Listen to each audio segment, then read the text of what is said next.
Bonjour et bienvenue chers motonautes sur motonet.com et à Almeria, donc dans le sud de l'Espagne, où Kawasaki nous a conviés pour l'essai de la nouvelle Z900.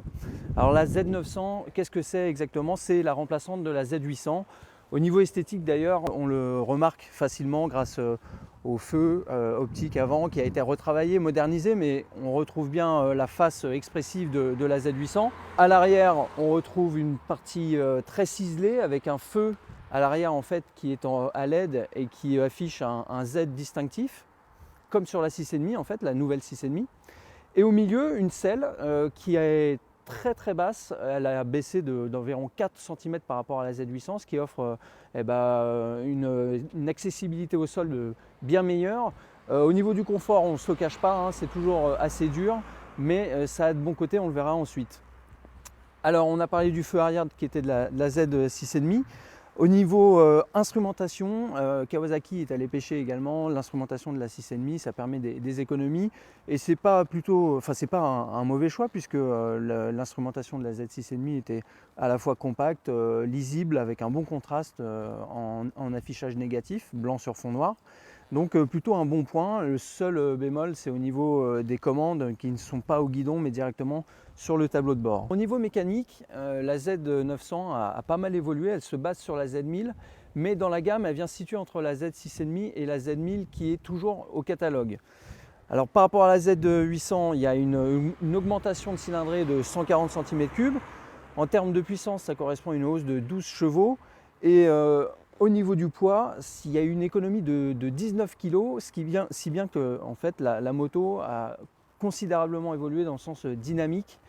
Et on va pouvoir d'ailleurs parler de la partie cycle maintenant, avec un nouveau cadre, on le voit ici vert pomme, qui est tout nouveau, qui a été conçu grâce au dernier logiciel de Kawasaki, qui avait notamment inauguré ce système-là sur les H2. Donc ça donne un cadre au final qui pèse 13,5 kg. À l'arrière, il y a toujours un bras oscillant double en aluminium qui pèse à peine 4 kg. Donc ça fait un ensemble très léger. À conduire, c'est très facile avec un guidon qui est large. Niveau maniabilité, c'est plutôt un bon point puisque en ville ou dans les petites successions de virages fermés, ça permet d'avoir un bon bras de levier et de manier la moto très facilement.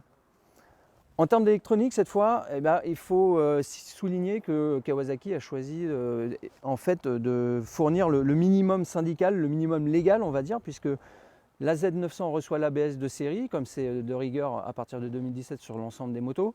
En revanche, elle fait l'impasse sur les modes de cartographie, sur le traction control, sur les anti-wheeling.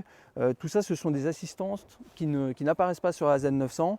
Et en fait, ce matin, on a fait une centaine de kilomètres, dont pas mal sur des séances photos. Et c'est vrai que le fait d'attendre son tour, on est à peu près une dizaine de journalistes. Les pneus refroidissaient légèrement et on aurait été un peu plus sûr, il faut l'avouer, avec un traction control, étant donné les petites dérobades qu'on a pu ressentir au niveau du pneu arrière, qu'on ressentait pas mal. D'ailleurs, c'est pour ça que je soulignais la finesse de la selle, ce qui peut être un bon point. Alors après, sur le long parcours, c'est sûr qu'une selle plus onctueuse aurait été profitable, mais tout le monde n'utilise pas la Z900 pour faire du GT. Pour conclure donc, rappelons la disponibilité de la machine. Elle arrivera dans les concessions Kawasaki à partir du mois de février. Elle sera affichée à 9 000 € environ, nous a-t-on précisé, à 1 ou 2 € près, donc 8 999 très certainement. Voilà ce qu'on pouvait dire jusqu'à présent de cette moto. Nous, on va rouler avec cet après-midi et encore un peu demain matin. Vous retrouverez l'essai complet sur moto-net.com. A plus et bonne route!